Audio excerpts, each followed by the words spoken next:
And all of this is basically Paul's attempt to prove from the Old Testament that the Jewish people also are under sin. Once again. Oh. Oh.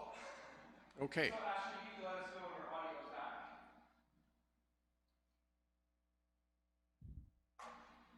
Oh, no. Okay. Where did we lose it? We'll just start over again. Okay.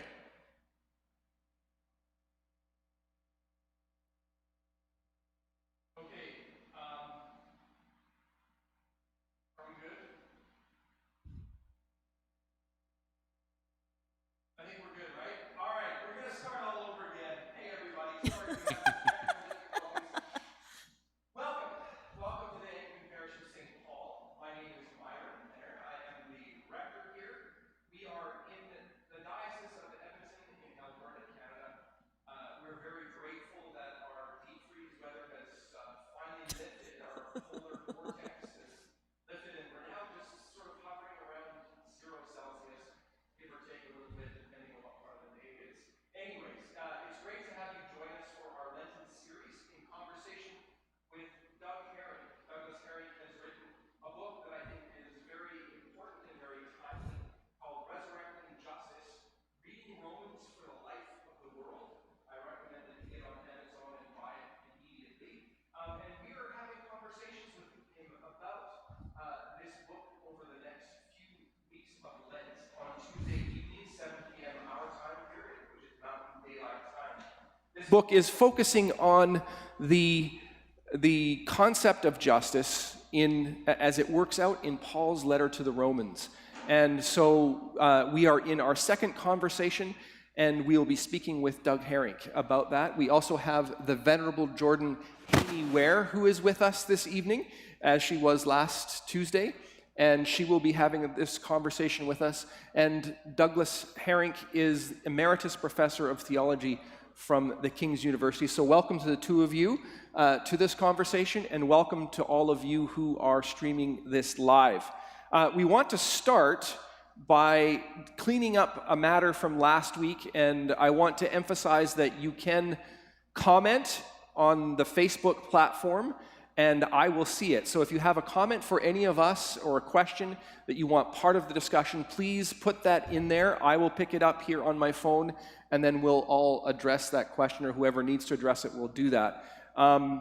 Just be aware as you do that there is a bit of a lag, a 1 or 2 minute lag. I'm not sure exactly how long that is, and we will get to it when it's possible to do so. But what happened last week is we had a question come in just after we cut off the feed. So I want to start by posing this question to Douglas Herring, who just gave us a very great answer, but none of you could hear that. So it was a good answer. We want to do this again. So Gordon Matties wrote, is the description of the Gentiles' behavior in Romans 1 a caricature? So Doug, to you. Okay, thank you, Gordon, for a good question. I'll try to be brief about this. I think what Paul's trying to do in Romans 1:18 to 3:20 is make the argument that as he puts it in 3:19, the whole world is under sin. Okay, and to make that argument, he basically engages in what I would not call so much a caricature as hyperbole. And so he in a hyperbolic, exaggerated description of the condition of the Gentile peoples in Romans 1:18 to 32, he basically makes it sound as if the Gentile nations are just disasters, okay, from top to bottom, from beginning to end, because of their idolatry. So that happens in Romans 1:18 to 32, which Gordon asks about. But I would say Paul does the same thing in Romans 3, what is that, 9? 10 to 17. 10 to 17. You got it last time. Thank you, 3:10 to 17. Does the same thing with respect to the Jewish people. There he, in order to, as it were, argue that the Jewish people are also under sin, he brings in a whole string of Old Testament quotes from the Hebrew Bible, that in an exaggerated way basically say, the law itself proves that the Jewish people also are under sin. Okay, so both of these sections of chapters 1 to 3 in Romans are kind of exaggerations, hyperbole, in order to make Paul's case. Okay, but I think it's important to recognize that, as I mentioned last week, right in the middle of those two sections, when Paul, as it were, kind of turns his face toward ordinary people, when he starts looking at ordinary people on the ground amongst Gentile nations or amongst the Jewish people, he sees that there are people who do good. And so he's, despite these two kind of exaggerated claims on either side, he's well aware that they don't speak the whole reality either of the Gentile peoples or of the Jewish people. Okay? Okay. Thank you, Doug, for that question. Please, if you, for answering that question. Thank you, Gordon, for that question. And just a reminder, if you have comments or questions that come up, please put them in early and we will get to them when we can. Doug, as you've written this book, you've positioned what you're doing in the whole project here as a reading of the book of Romans, and really what you're exploring, as you described last week, is this ambivalence about the word that is used often by Paul, that we translate as righteousness, dikaiosune, which is also the same word that Paul would have had to use for justice, and the rest of the Hebrew world and the Greco-Roman world as well. Yes. So they didn't have two different words, one for personal righteousness and one for justice in the world. And so you're exploring that theme, and you're giving us a reading that is perhaps different than the one that we've always had, or one that we sort of default to. And I came across this, and it's by a very well-known Bible teacher in the United States. And I want you to maybe react to it and then tell us how this is, how this relates to the reading that you have. I suspect that it's not going to be completely different, but there'd be some nuances that you want to give to it. So this person says, listen, the primary theme running through Paul's letter to the Romans is the revelation of God's righteousness in his plan of salvation, what the Bible calls gospel. And I sort of suspect that at this point you don't have a lot of difference, except that you would probably just want to add a little asterisk on the word righteousness and say, and that also means justice, right? But then he goes on to explain it this way, sort of giving us sort of a whole map of the book of Romans. And he says this: Paul showed in the first 3 chapters how human beings lack God's righteousness because of our sin, and then in chapters 4 and 5, how humans receive God's righteousness when God justifies us by faith. It's interesting he uses the word justify there. And then in the next 3 chapters, 6 to 8, demonstrates God's righteousness by being transformed from rebels to followers. And then in chapters 9 to 11, how humans confirm God's righteousness when God saves the Jews. And then in the last section, 12 to 16, and then how humans apply God's righteousness in practical ways throughout our lives. How is that reading compare with your reading? Yeah, that's a very good question, so what Myron has read for us is a very kind of standard understanding of Romans, I think. In the first place, I guess I don't want to simply contradict it and say, no, that's wrong. But I do want to point out some things about that reading. Number one, of course, as Myron just said, the word usually translated righteousness can, in most cases, be equally validly translated as justice. And my whole book is basically, in a sense, kind of pursuing that thought, okay? What would happen if we translated the righteousness of God as the justice of God, and so on and so forth when that word appears. But the other thing that bothers me about that quotation is its fairly radical individualism, okay? Mm-hmm. So it's all about individuals who sin and are therefore unrighteous, and so in a sense it's this kind of individualistic condemnation of all persons as unrighteous. who then need salvation through Jesus Christ and faith in Jesus Christ, and so on and so forth. And even when this person talks about Romans 9 to 11, where Paul speaks from beginning to end about Israel, what I find interesting is that this author speaks about the Jews, okay? So, so Israel as a kind of historical, social, political entity drops off the scene, and all we get left are individual Jews who need salvation as much as individual Gentiles, okay? Now, and again, I don't want to dismiss that reading, but what I'm emphasizing, number one, is that I believe Romans is about justice. Number two, and this is an aspect I didn't raise last week, there's a Greek word that gets translated almost invariably throughout Romans as Gentiles, okay? And again, there are times when Paul is thinking about individual Gentile persons where the translation Gentiles makes sense. But there are significant moments in the letter, particularly in the beginning chapter, in the first chapter, and in chapter 15, where you can't make sense of what Paul is saying if you translate that word. The Greek word is ethne, from which we get our word ethnic and so on. You can't translate that word in certain places in Romans, whether it's in Romans 1, whether it's in Romans 9 to 11, or whether it's in Romans 15. You can't make sense, at least decent sense, of those texts by translating this as Gentiles understood as individual non-Jewish persons, okay? You can only make sense of those texts when you understand it as nations.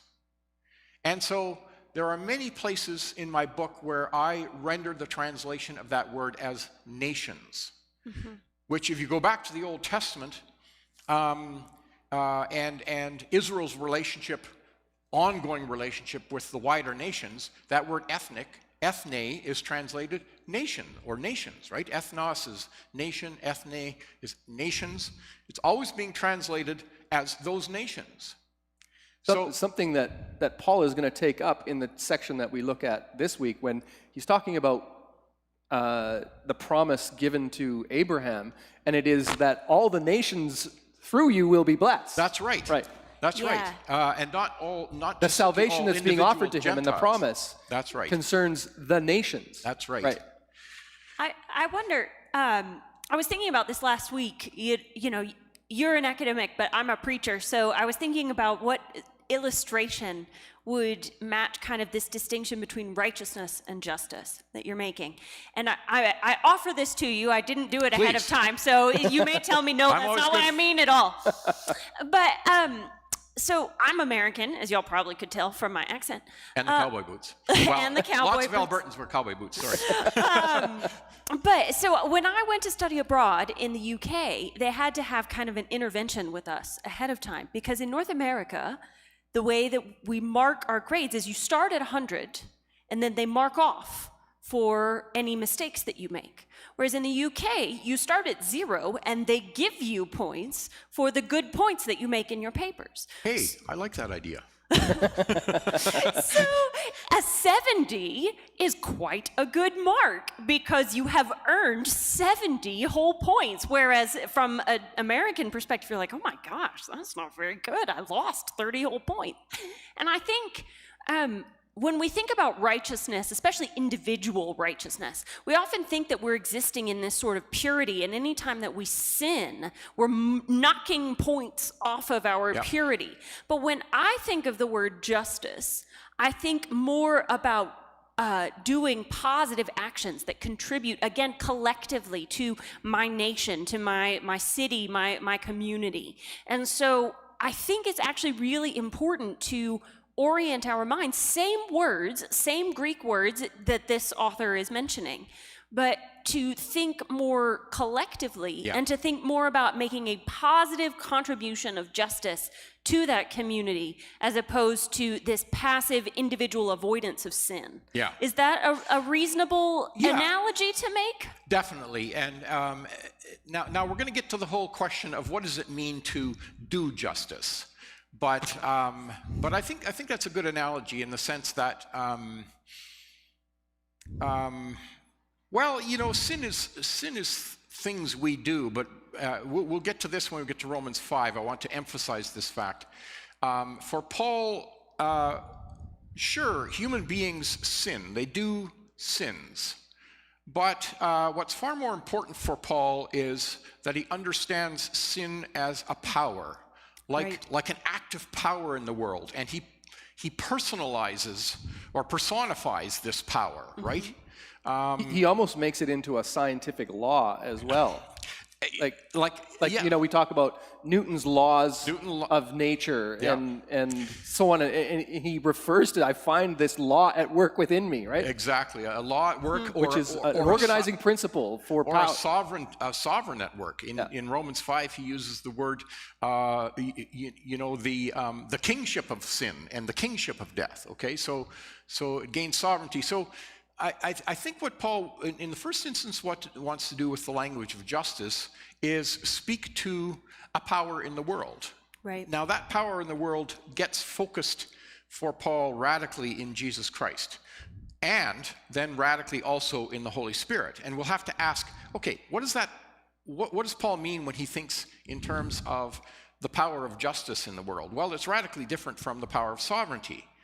Whereas we tend to, as it were, we were talking about this just earlier, we tend to kind of wrap up justice and sovereignty together, saying, look, the only way you can get justice done in the world is to gain some kind of power, some kind of sovereign power, some kind of dominance over the situation, right? We'll come back to that. Okay.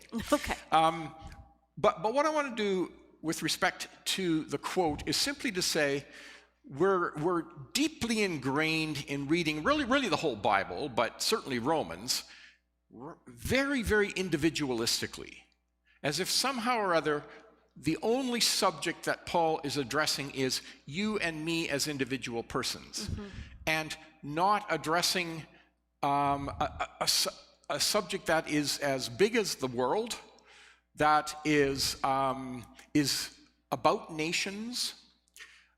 It's about justice amongst nations. It's about justice amongst people. It's about doing justice on the ground. So yeah, it's about doing justice. Let's take the word law, okay? And again, I think very often we think when Paul speaks about law, he's speaking about,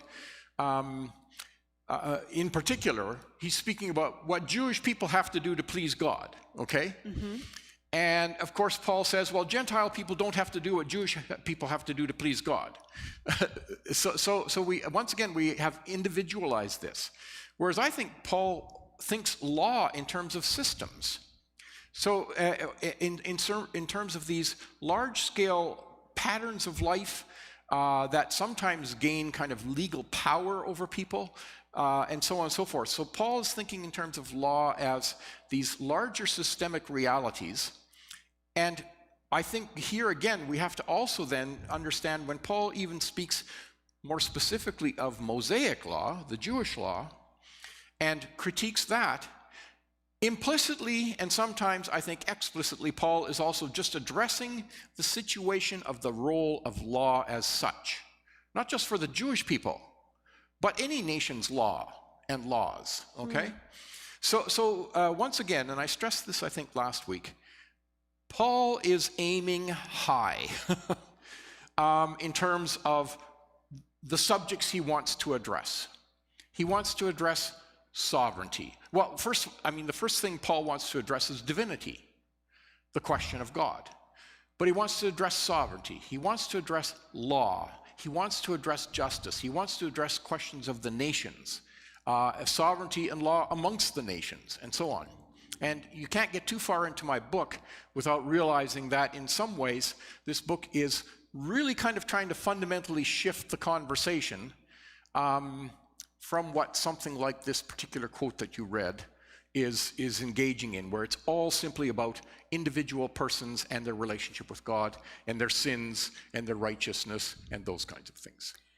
You know, I had a seminary professor, Bible, New Testament professor, who claimed, and maybe we don't have time to get into this, but she would claim that for Paul, there is in fact no such concept as individual salvation, as sort of God choosing individuals to save. Either we're all saved, and by all, he's not necessarily a universalist of everybody, but certainly all Christians, all the baptized, we're all saved or not together. Would you go as far as my seminary professor on that? Yes. Okay. In the sense, in a couple of senses. Number one, all of God's relationship to humankind is enacted through Jesus Christ, okay? What's interesting, and this comes out especially in Romans 9 to 11, but here and there elsewhere, God's relationship to the world is always parsed out in terms of these larger collective entities, Israel and the nations.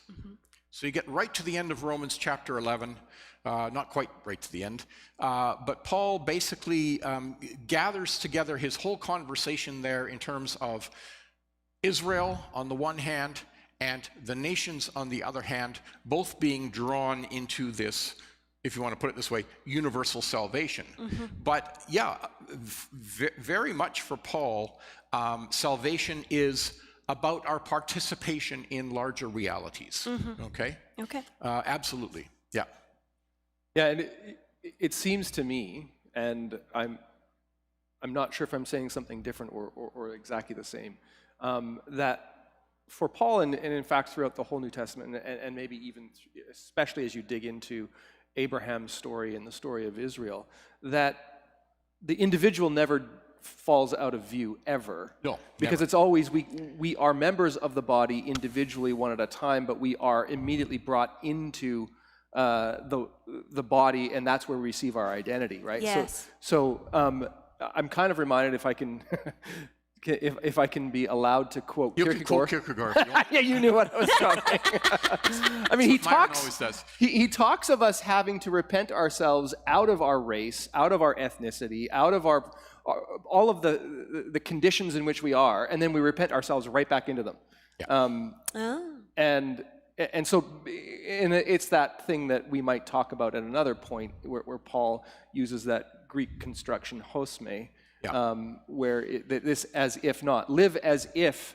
I mean, for Paul, you get this kind of freedom with respect to your if we can call it natural identity markers, right? The things that you normally want to identify yourself in terms of your vocation, in terms of your family, in terms of your nation or your race. Suddenly, you're able to have it and wear it loosely, so to speak. That's so that right. even at one point, he says, "As to the Jews, I became as a Jew."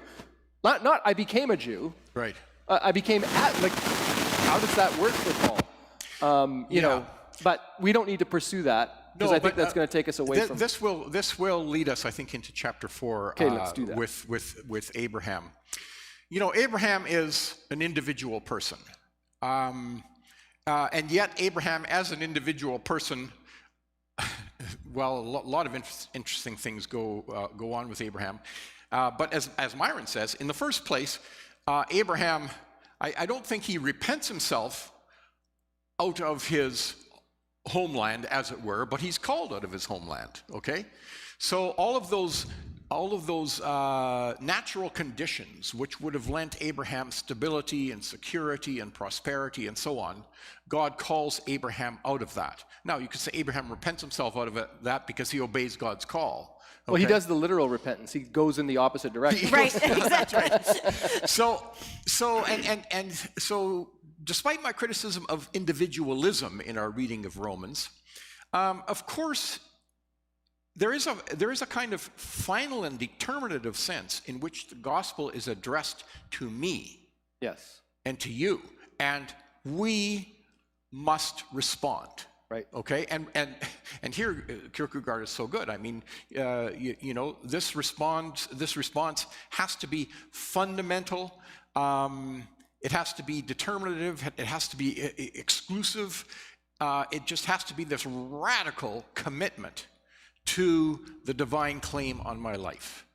And in a sense, that's where everything begins for Paul. Right.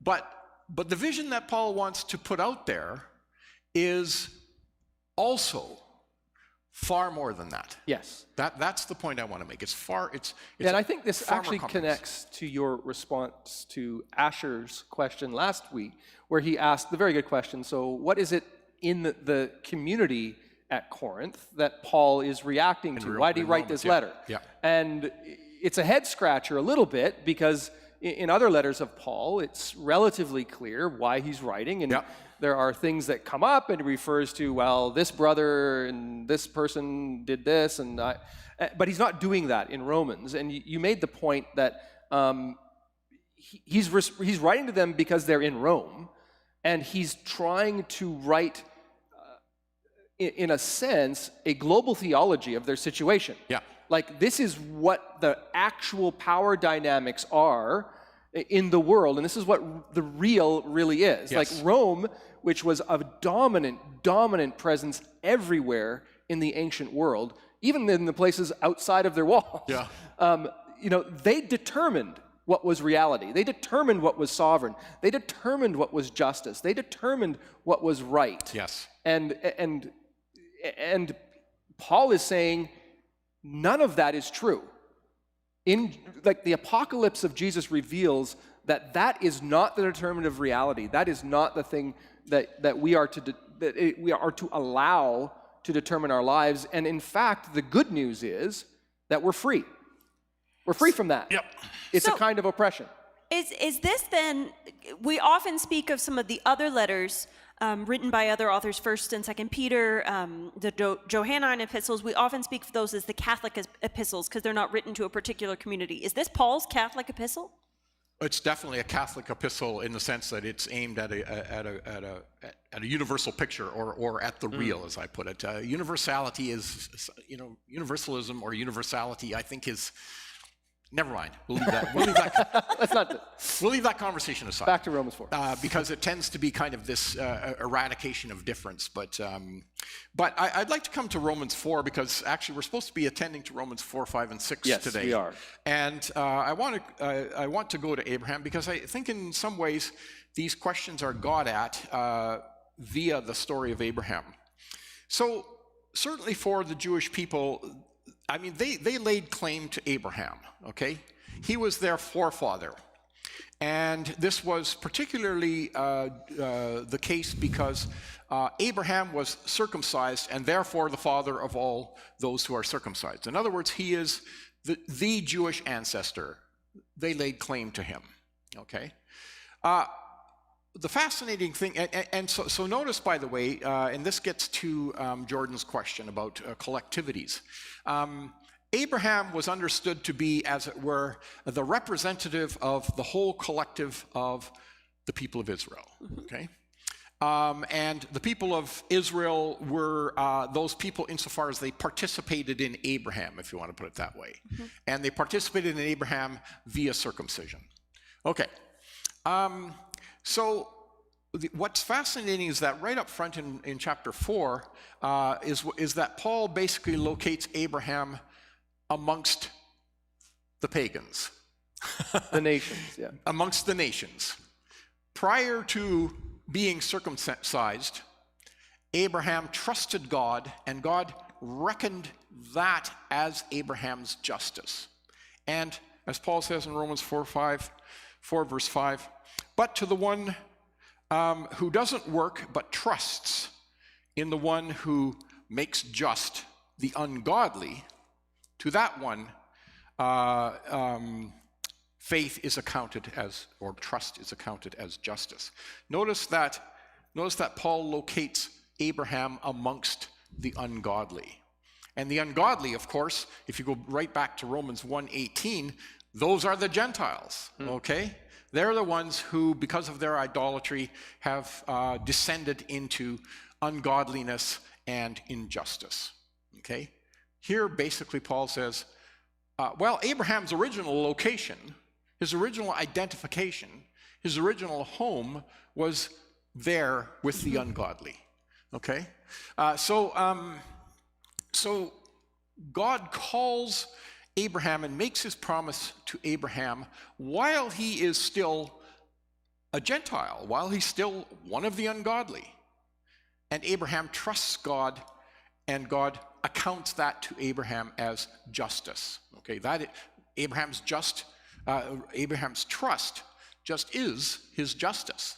Okay, or God counts it as justice. Now, and basically, what I think Paul wants to do by setting up Abraham here as the representative not only of the Jewish people, but the representative of the Gentile people, is to say that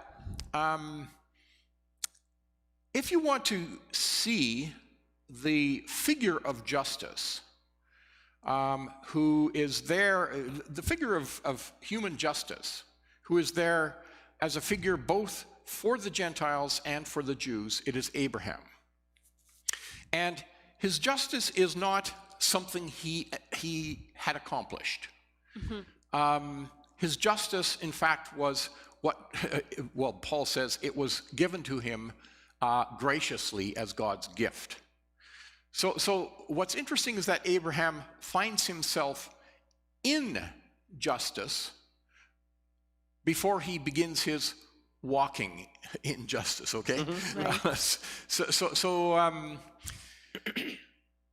So justice in that sense is not a goal or an end or an achievement, but rather that within which Abraham, as the figurehead of these two collective entities, the people of Israel on the one hand, the Jewish people on the one hand, and the figurative representative of all the nations on the other hand, Abraham is the figure of justice as one who has in fact been taken up into justice before he ever does anything, okay? Before he ever goes out and does justice. Well, we never actually hear that Abraham does justice. We hear that he walks, okay? The same kind of justice is reckoned or attributed to those who, like Abraham, trust God and walk like Abraham does in the justice of God. So, chapter 4 is, I've probably spent I've spent a lot of time thinking about all chapters, but I've spent a lot of time recently thinking about chapter 4. There are a number of very fascinating aspects to this chapter. And so the one is, first of all, that God justifies or reckons as just Abraham when he is still amongst the pagans before he's circumcised. But that doesn't rule out Abraham as a figure of justice also for those who are circumcised, okay? Because he was both. But it's also important to understand, and this comes up later in chapter 4, what was Abraham's trust directed towards? Because, we get a lot of talk about faith. Just have faith. It's all about faith. Well, faith in what? Or trust in what? Paul says what Abraham trusted was the God who raises from the dead and brings into being things that are not. Mm-hmm. In other words, the resurrecting and the creating God. That's the God in whom Abraham puts his trust. Why? Because when God makes this promise that Abraham will become the father of many nations, and that in him all the nations of the earth will be blessed, when God makes this promise to Abraham, Paul says, Abraham, being 100 years old, was as good as dead. Yeah. And sometimes the translations miss the point about Sarah, but Sarah's womb was also dead, okay? Mm-hmm.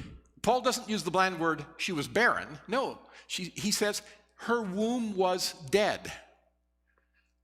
So basically, the only possibility for Abraham when he hears this call of God is to believe in the God who raises from the dead. Mm-hmm. Which point Paul also makes right at the end of the chapter when he says, mm-hmm. we who put our trust in the God who raised Jesus from the dead. Yeah. Right. So it's important to recognize that when Paul speaks about Abraham's trust. It's trust in this God who resurrects and creates. It's kind of interesting that Paul kind of reverses the order of resurrection and creation, but nevertheless, it's the creating and resurrecting God whom Abraham trusts, because that's the only possibility of the promise coming true. And the promise coming true, you could say, is justice for Abraham. I mean, certainly within Abraham's context, Abraham and Sarah's context, justice would mean having children. You know, that would be the right ordering of life, right? But they don't have that possibility. They're dead ends. They don't have potential to bring about the good that they want. They're just, I mean, you read this genealogy toward the end of Genesis chapter 11. Everything's chugging along, and people have children, and generations follow generations, and all of a sudden this word is thrown in there. Now Sarai was barren, she had no children. It's just this grinding halt to this marching genealogy, right? And then chapter 12, verse 1, God says to Abraham, I'm going to make you the father of many nations, right? So, there's only one chance for it. That the Creator God, that the creating and resurrecting God will be able to accomplish for Abraham and Sarai what they cannot accomplish for themselves. So I think it's radically important to emphasize that this is not just trusting. We trust all the time in our lives, and we trust all kinds of things. Sometimes there are things we should trust, and sometimes there are things we shouldn't trust. Right. I guess as you were talking, I would go even further and say that it is precisely when they do not trust God, when they try and force the outcome, and this is where I'm trying to get back to page 64, where I underlined like the whole page. But when Abraham and Sarah do not, in fact, trust God, that God will keep this promise that God has made, and so they try and force the issue by sending Hagar in and forcing her to sleep with Abraham so she can bear the child of the promise. And God is like, what are you doing? I said that you would bear the child of the promise. And so I think, too, here at the bottom of 64, when you say there is no mandate in the good news for Christians to force outcomes to attain the goal of justice by whatever means necessary, which we often think must realistically include some measure of coercion, violence, or injustice. And I think so often we run into error when we do try and force a just outcome, no matter how great the outcome is. There are many outcomes that are not happening in the world that I wish were happening right now. But that is when we run into error the same way that Abraham and Sarah did when they exploited Hagar in that way. Yes, and you're absolutely right. You know, thanks for picking up on that text, because I was actually going to read that paragraph myself. Oh, excellent. so you've got us underway.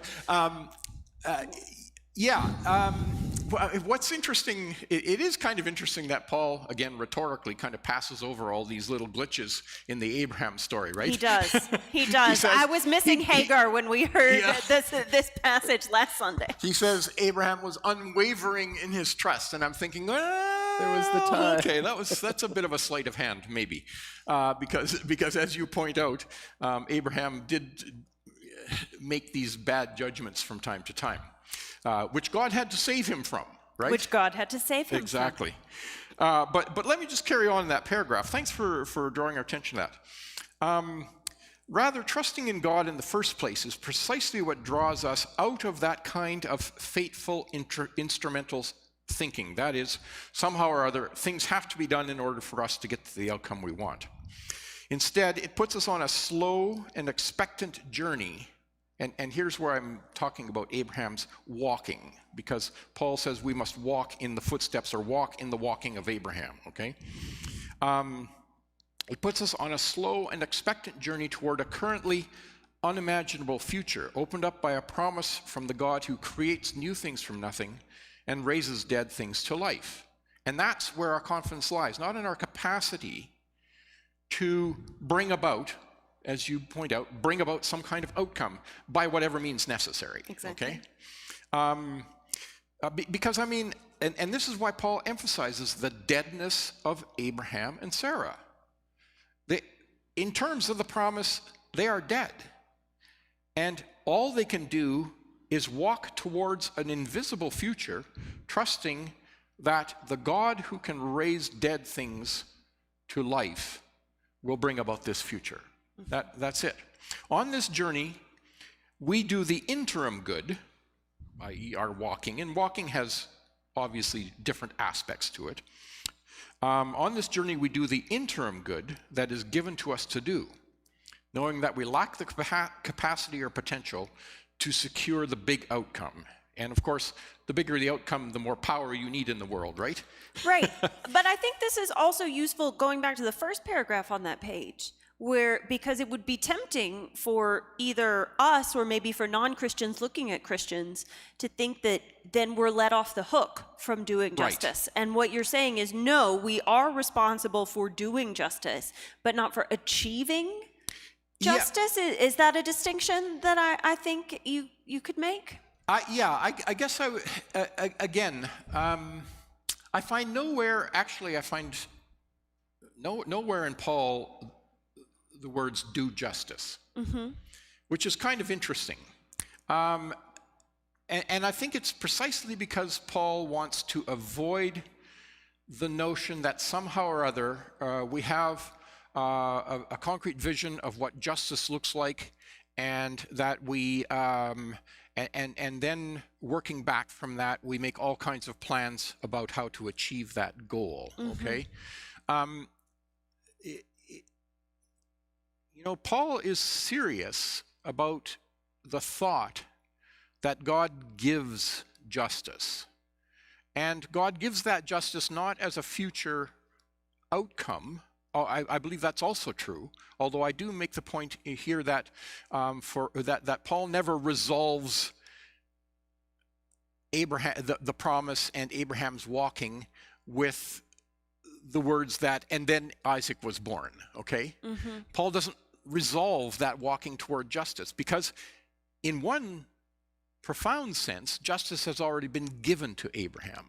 He is walking in justice. Now, that walking in justice has a certain shape, and as you just pointed out, Jordan, there are times when Abraham, in his walking, within that context of God's promise, veers off, okay? You could say there he's no longer walking in justice. But yeah, there's... as you say, at the top of page 64, I point out the fact that Christians rightly raise their voices in protest about all the injustices done in the world and how things might be different. They rightly ask how they might be agents of change to bring about a greater measure of justice. And I think that's just true. So it might be thought that the way of justice represented by Abraham stands in contradiction to Christian activism on behalf of justice, because it encourages a kind of passivity. It seems to allow Christians to sit back and let injustice take its course without active protest, intervention, or alternative action, okay? Karl Marx criticized Christians for trusting in God as the opiate of the people. Now, with the language of walking, I am stressing that Abraham is not passive, okay? That the figure of justice, of the figure of trusting justice, is not passive. He does have to leave his homeland, okay? And in that sense, you could say that Abraham might become a figure of doubting in all of the promises that my homeland makes for me. You know, let's say all of the promises that Canada might make for me and all of the promises that the US might make for its citizens. You know, this as in some sense that place of security. Okay, so it sets me in some sense. This was I think in a way Myron's point about Kierkegaard. In some sense, at a fundamental level, I simply have to not believe in my nation anymore, and not believe in my homeland. Yeah. And there are just trusting in God means not trusting in a whole bunch of other things. Right. And that's what I think is meant when Abraham has to leave his home and walk toward a future that is in God's hands. Okay? And of course that means walking in, well, I would say the form of justice is Jesus Christ himself. Right. So walking in the manner in which Jesus himself walked. If you want to see the shape of justice in the world, look at the figure of Jesus. And that's Paul's point in Romans 5:12-21. Where do you see the reality of human justice purely enacted, I guess would be the way to put it.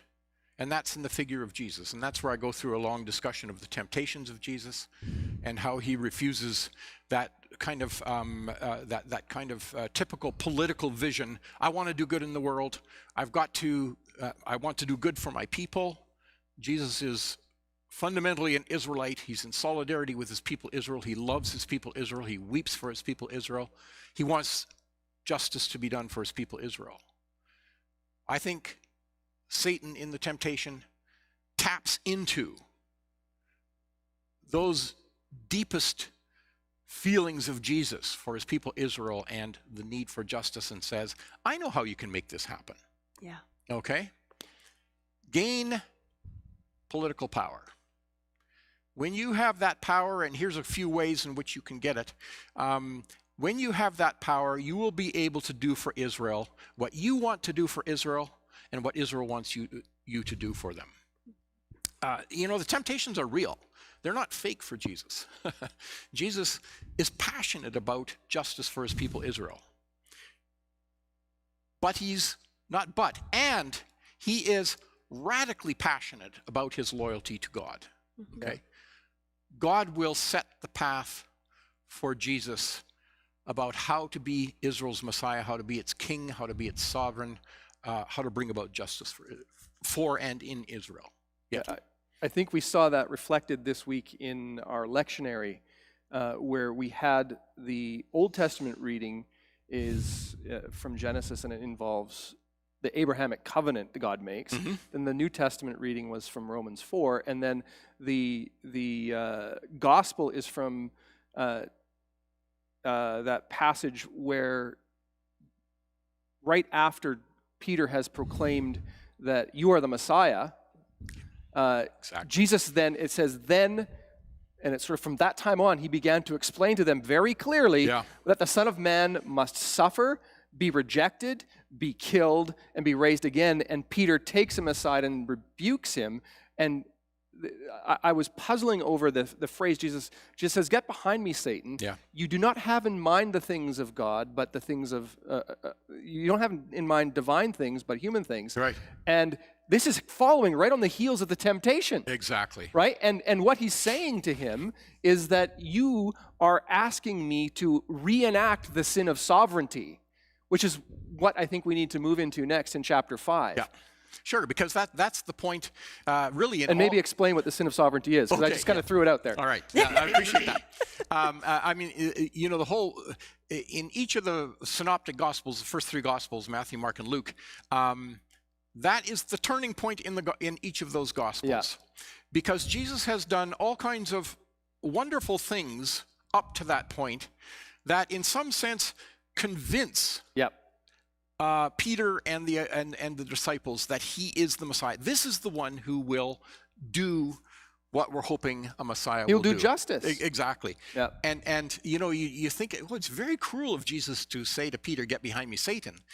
But what he's saying is, you're voicing the same agenda for me that Satan voiced for me in the wilderness. Your concept of the messianic rule is not God's. That's right. It is one that's based on this deep, going all the way back, the deep roots of humanity, all the way back to Adam and Eve. All the way back, yeah. So can you explain that for us? Okay, well, so... As we move into chapter 5. Yeah, so chapter 5, we're maybe I should say something very briefly about the first part of chapter 5. Yeah.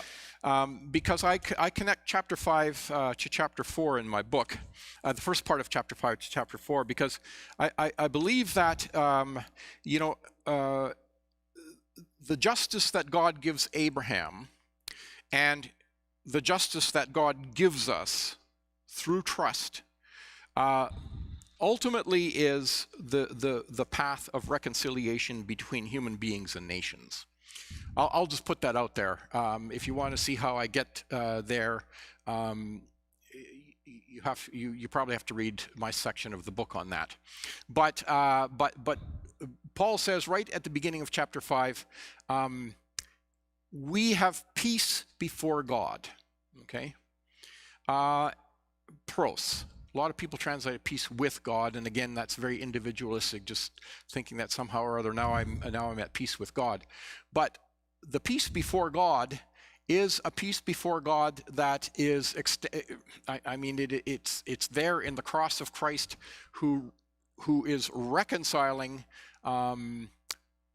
who is dying on the cross for sinners and enemies. Okay, so the peace before God is not just a peace with God, but it's a peace amongst people. Right. Anyway, I can't unpack all of that. I want to go to, as Myron wants me to, and rightly so, to speak of the sin of sovereignty. Okay, so Paul, this is the section where Paul speaks several times, and it also carries on into Romans chapter 6, about sin's sovereignty, and together with sin, the sovereignty of death. Okay, so these are the two ruling powers over all humankind for Paul. Sin and death are ruling powers, and I think it's very important to see that Paul is not fixated on individual sins. Don't get me wrong. Paul's concerned about individuals and the sins they do. Of course he is. And I don't think Paul thinks that any human being ever has not sinned, okay, except Jesus. So that gets us back to that original conversation. But Paul sees sin and death as powers. And as sovereigns, he says. They reign. And they reign in this active sense, okay? In that sense, they're more than just structures, but I think they reign through structures. All right. One of the primary ways in which sin exercises its sovereignty is through sovereigns exercising their sovereignty. And so this is what I think Myron wants me to talk about, the sin of sovereignty, because as you've pointed out, Jordan, you know,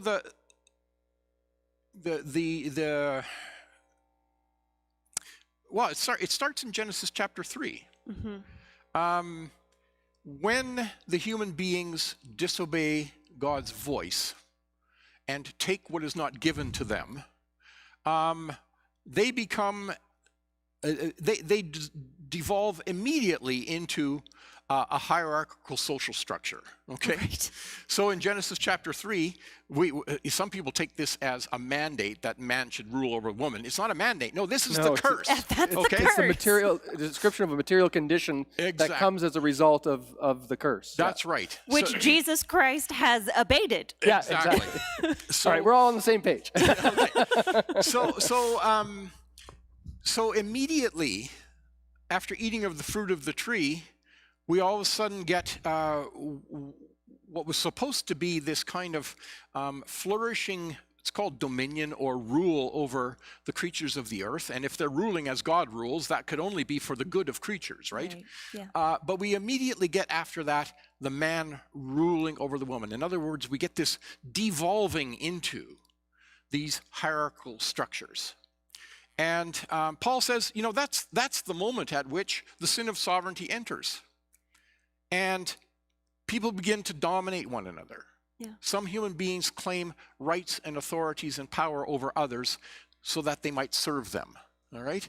So, and I narrate at length or kind of describe at length many of the ways in which this happens. Maybe I'll just pick up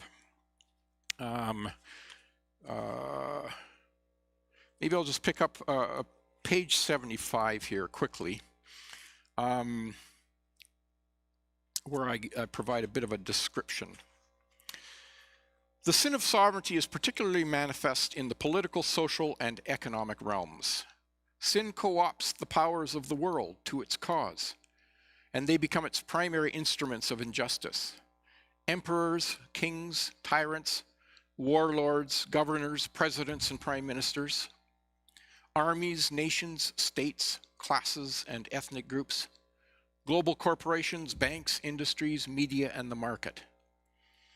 And in every one of those things I name, it's all about winning and gaining ascendancy over others. It's all about it. They attain their sovereignty over others through promises of security, peace, and prosperity, and sometimes achieve these things. They maintain their sovereignty by requiring vows of allegiance, obedience, and sacrifice, and sometimes receive these things. They assert their power over others with threats of war, deprivation, and death, and sometimes commit these things. Much of this is implicit rather than explicit, but it is real. This is Adam's legacy. So that's what I mean by the sin of sovereignty, the ways in which the human history is so fundamentally shaped by those who dominate and those who are dominated. But, you know, it's not quite that simple, because many times those who are dominated have given themselves freely over to those who dominate. Right. Okay? In a dysfunctional kind of relationship. In a dysfunctional way. You can see a kind of hint at this even in Genesis chapter 3, where it says, the man shall rule over and your desire shall be for him. And you kind of wonder, okay, what exactly does that mean? You know, what's motivating that desire? And it's I think it is the desire for security, a place in the world. And so why do we give ourselves over to the powers of this world? Because we trust them. Yeah. Or we think they can be trusted to give us flourishing, to give us good life, and so on and so forth. And sometimes they do. Okay? Well, we think their threats and promises are more real than the promises that we receive from. Exactly. That's well, right. And I think often they do produce what they promise, but they produce it for the limited in-group to whom they promised it.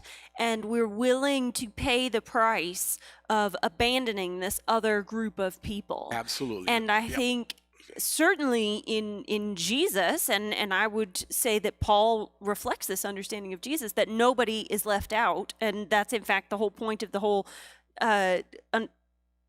undertaking of the Gentiles and Jews that we talked about last week. Yeah. That nobody is left out, and any system that is going to offer this peace and safety and security to an in-group whilst oppressing, or by the means of oppressing an out-group, is doomed to fail, and that is not the justice that God is talking about at all. We have a question that showed up on the screen here that I think amazingly speaks to what we've just been saying. Somebody will have to read it for me. I can't see Okay, that far. I will read it off my phone because I don't have my my far-sighted glasses on. Barry Reed says this, can you explain what kind of justice we're talking about? Is it justice in the next life? Is it the righting of individual wrongs we've endured in this life? Is it a social justice where oppressors are made to give account? Is it all those things? Is it more than those things?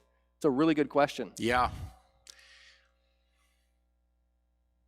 Well, at its most fundamental level, I would say justice is right-making, okay? Setting right what is wrong. And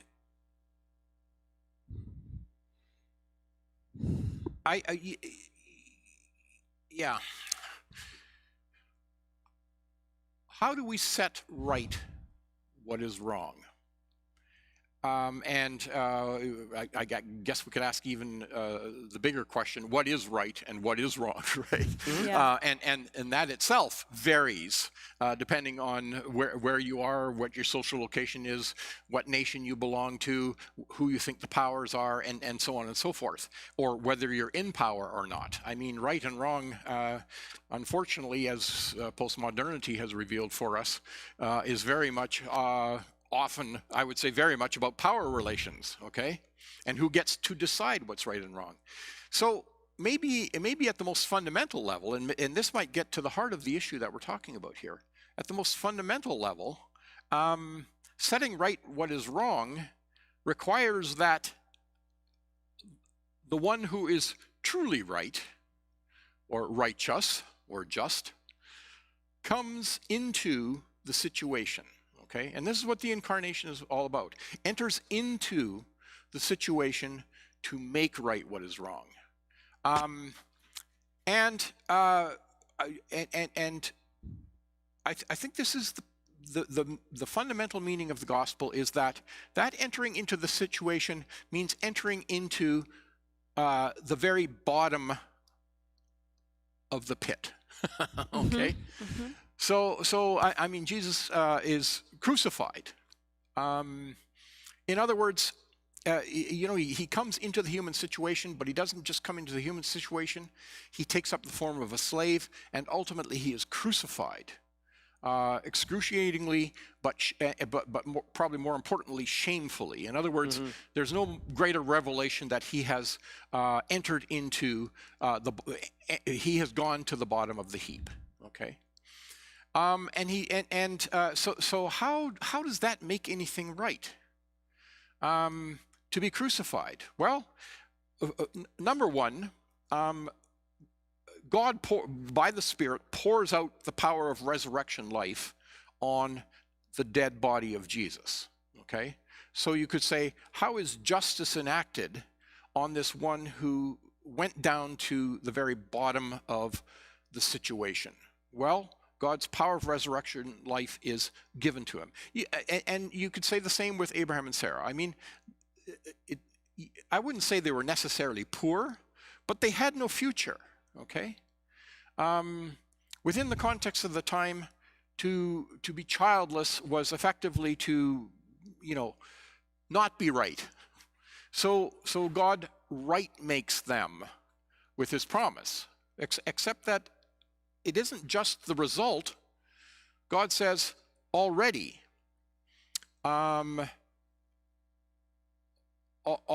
because you trust me, things have been made right. So I think, Barry, you're asking the question, what does this look like in the world? Well, I think I pulled this out a little bit in these chapters. It doesn't look like much. Okay? Well, it kind of depends on what eyes you look at it with, right? That's exactly right, because it's the apocalypsed Jesus Messiah, and that we talked at length last week about having the right eyes to see. That's right. And so if you are looking through the lens of the apocalypse of Jesus Messiah, then I would argue that it looks like you talked earlier about resurrection and creation, the order getting flipped, but there's a new creation post-resurrection. Yeah. And so it looks like a new creation, as Paul says in one of his other letters. But it doesn't always look like anything if you're not looking with those eyes. Well, maybe I can get a little more concrete here, and I will when we get to later chapters of Romans. But it looks like Jews and Gentiles sitting down at the same table, Jews and Gentiles who you could say should basically be suspicious of, maybe even angry with, and rightly so for Jews especially, because I mean they've been oppressed by the Romans for a century by now. Where there should be conflict, there is reconciliation. Mm-hmm. And it's reconciliation not by getting everybody on the same page, because Paul insists in Romans 14 that each group should be allowed to eat the food that they're comfortable eating. Mm-hmm. Okay? Mm-hmm. The Jews don't have to eat Roman food, and the Romans don't have to eat Jewish food. Yeah. But they are to gather at the same table. Yeah. Okay? I think if we're asking, what does this justice look like, we need to take our eyes off of the big powers in the world and turn our eyes to those places of vulnerability, those places of weakness, those places where no big agenda is at work, mm-hmm. but where people are regarding one another with respect, they're serving one another.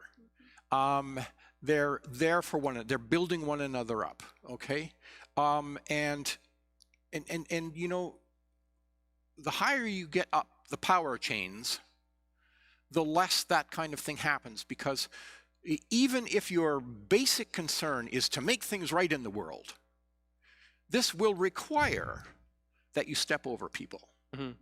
This will require that you put other people down. This will require that at certain crucial moments you don't serve, but you triumph. And so on and so forth. So where do you start looking for this kind of justice? Look close to the ground. Look at those places of humility, okay? Humble, humility, human, they all come from that word that means ground. Yeah. Dirt. So look in the low places, not the high. Look in those places of vulnerability and humility. And there I will, and there where the Spirit of God is at work in weakness, I think you will see things being made right. And that's justice being done, not because we have an agenda for justice, but because we're living in and walking in and living from that justice that God did in Jesus Christ. Yeah, can I try to summarize that, or Yep. well, not summarize, but sort of tap into that. Restate it so that it's understandable. No. It's great stuff. But like when he asked the question about, well, what kind of justice are we talking about? I think you've given a really good description of what that justice looks like and where to look for it, the form of that justice. And I was just initially thinking, when he asked the question, the ancient Greeks, they didn't have a virtue of justice that related to one particular part of the soul. Like the different parts of the soul, the appetitive and all of that stuff, they had virtues attached to them, but justice was when everything else was working together in harmony. So justice is all about being well. Being well, Human flourishing. And what I hear you saying is that there is a form of justice that is enacted in the world. And here I hear constantly this whole evening as we've been talking, Jesus' last statements to his friends before he goes through his passion. I have just shown you what real love looks like. And the Gentiles, what do? They lord it over you.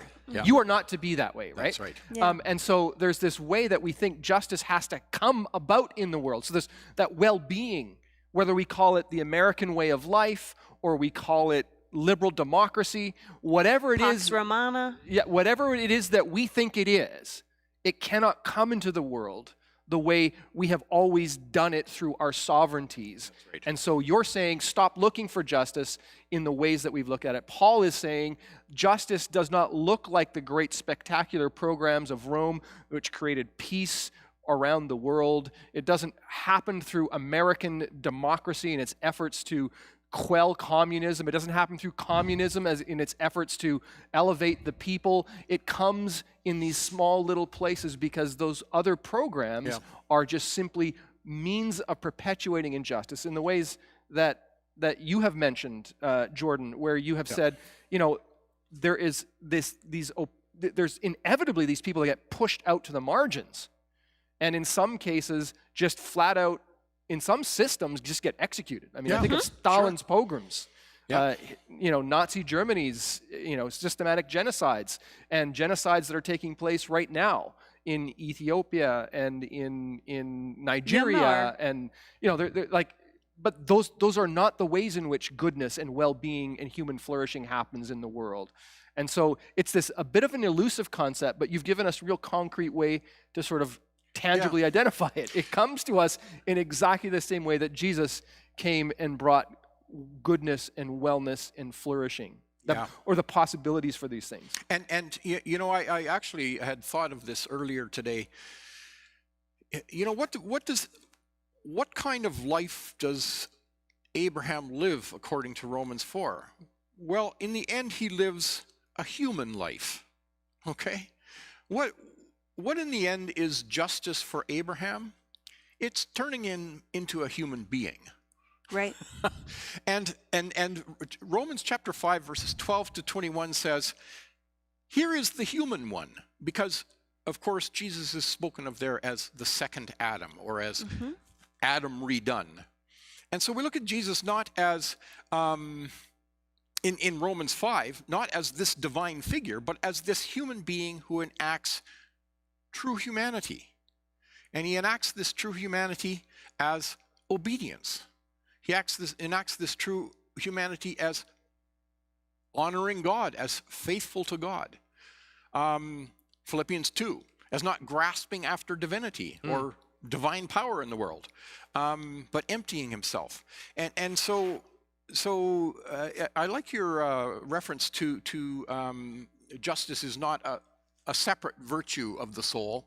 It is, in fact, all of the virtues of the soul in harmony. In harmony, yeah. In other words, it's being human, right? Yeah. It's being rightly human. And so part of it, I think one of the reasons why Paul doesn't talk about doing justice is because he's far more concerned about being just. And how is Abraham just? By trusting God. How is Jesus just? I think Jesus is just by trusting God too, actually. That's certainly the temptations is what it's all about.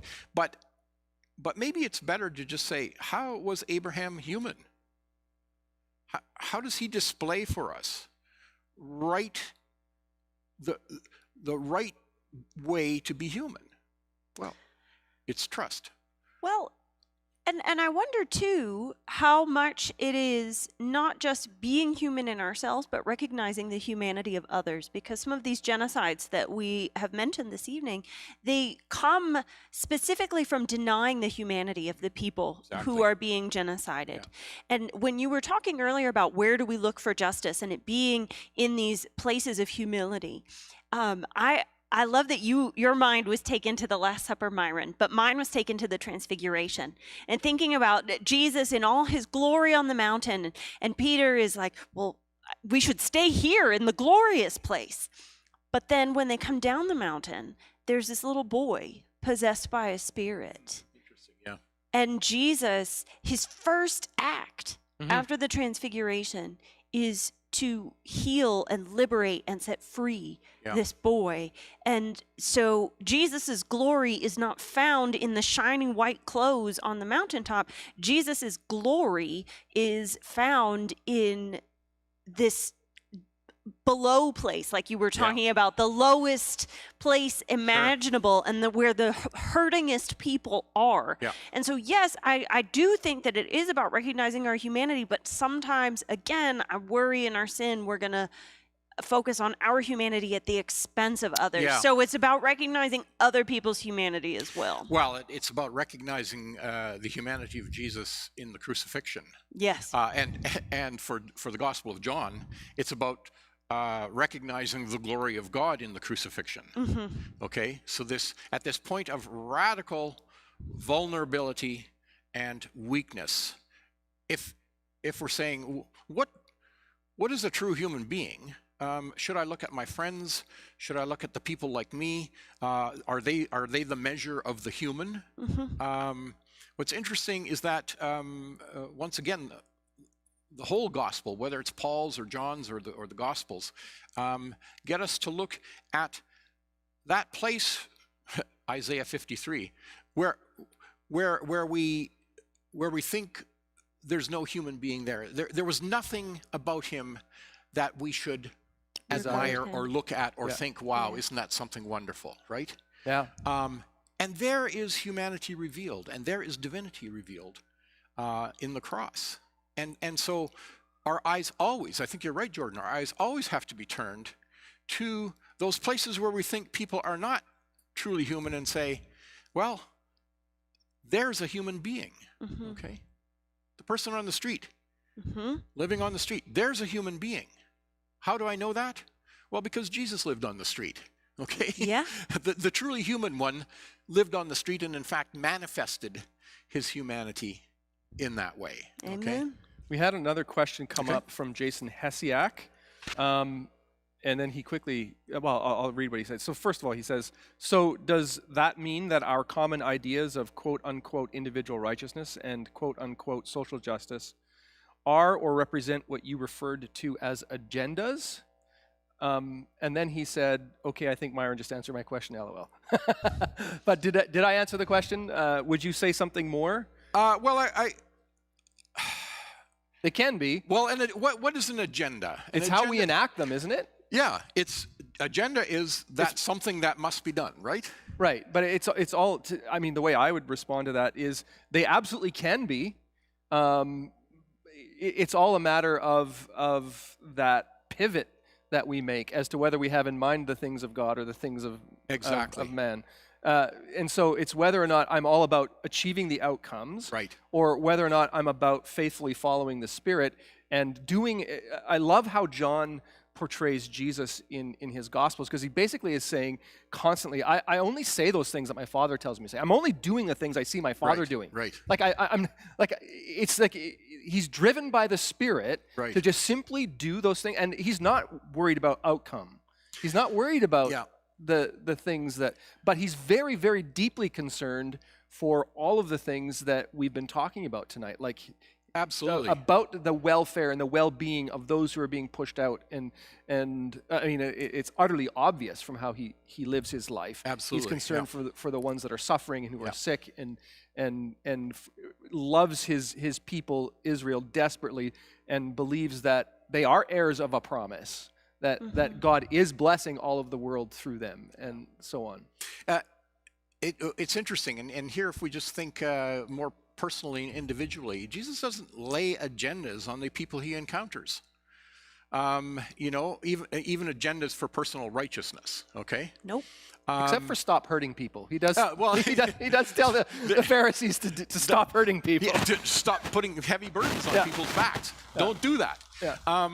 But for the ordinary people he encounters, he doesn't set for them an agenda of righteousness. And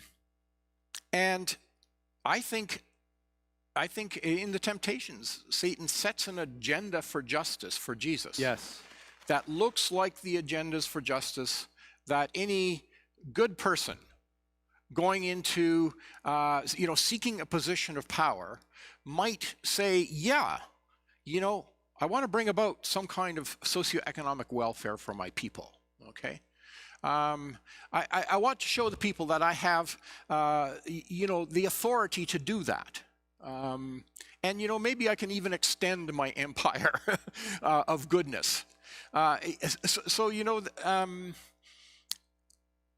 personally, I think agendas are temptations. They're temptations for us personally, and they're also temptations for us to lay on other people. There is, I think, what I think is most human is to let be.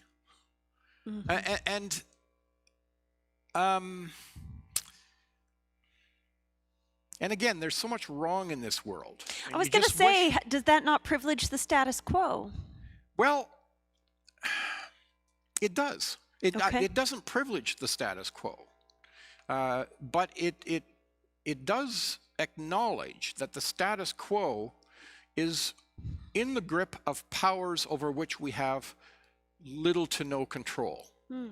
And that if it is our agenda to overturn the status quo, we can just we can just expect that we too will become captive to those powers. Co-opted into those powers. Sure. Okay. And again, this doesn't mean passivity, but it means, I think, in some very profound sense, keeping our sights grounded, humble,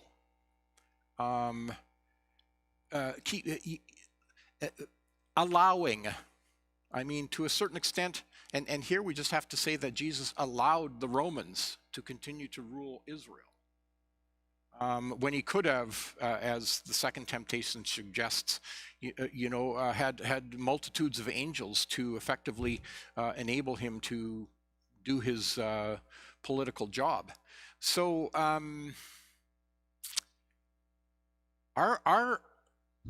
can we live with allowing? I guess that's a better way of saying letting be. live with allowing? Because if we don't allow, does this immediately put us on the track toward the sin of sovereignty? Well, That's my question. I want to put that question. A lot of this, I have to say, I say with some trepidation, because I know the critiques are going to be, are you saying, you know, everything should just let be? Well, what's the alternative? Well, and I think, though, that there's a dimension in that, that, first of all, I think there is spirit-led activism, which we have talked about. But there's also this concept of witnessing to the reality that God has revealed in Jesus Christ, which means calling down the powers and calling them out. Calling them out, yeah. And even maybe perhaps in some cases prophetically pronouncing woe upon them for being what they are. Yeah. And so I think that that's a critical dynamic, but which is not just a simple, well, ho-hum, it is as it is, it always will be, que sera, sera. It's rather that our hope is that in Jesus Christ and the God who does call the dead, who does bring the dead to life and does call into being things that are nothing, that even in the nothing that we are willing to allow to be what it is, that God can change that. Yeah. Right. And will, in fact, not just can, but that he will and is right now, and then go about doing those things that he has in front of us to do that are, I like to think of this as a deep politics. Yeah. Because instead of engaging in leveraging power and enacting agendas to move the deck chairs around on the Titanic, there is a deeper agenda. The historical facts of the matter is that Christianity overturned the Roman Empire. Yeah. But it didn't do it in a military conquest. Yeah. Because I don't count Constantine as the one and this who brings undermined me it. back to a question that Jordan raised last time. I see another question up there. Sorry, just distracted me. But you know, what does God's power look like? You ever ask yourself that question? It looks like the cross. It looks like the cross, okay? And so God's power at work in the world, and unless it's apocalypsed, okay, unless we are given radically new way of looking at the world and at divine right making in the world, we're constantly going to be drawn to the powers of the world to see how God's power is at work in the world. And this is the way we've often thought of it. Well, God has raised up this king. God has raised up that governor. God has raised up this president, as we know in the United States, right? Christians believe that God raised up Trump, as it were, to be their savior. Nope. And our eyes are always drawn to those heights, as it were. And I think, insofar as they are, we miss God's work in the world. Amen. And God's work in the world doesn't look like that. This kind of connects to this question that has come up from Judy Reimer. She says, so what is a simple example of walking in justice in our simple little worlds?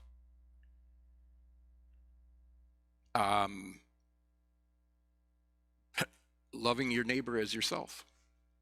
Yeah, I mean, it could be serving your neighbor. It could be. I was naked and you gave me clothing. I was going to say. I was hungry and you gave me something to eat. I immediately go to Matthew 25. That's my immediate place. Yeah. It looks like Jesus gave us a list. Yeah. I could go on Matthew 25 for a long time, but for flipping it around as well. Right. Because I think actually the ones who are the recipients, interestingly, of the good deeds of the nations in that text are actually the disciples of Jesus who have gone out in weakness. Right. and found themselves in prison, found themselves hungry, found themselves naked, found themselves drawn before the courts. And insofar as the nations, interestingly, have received these weak, vulnerable, I mean, you go to Matthew 10, Jesus says, don't take any money with you, Right. don't take an extra pair of shoes. If you go out weak and vulnerable in the world and the nations receive you, well, good for the nations. I mean, salvation to them. But anyway, it's a perfect example here's where the word witness is far more important. Jesus sends the disciples out as witnesses.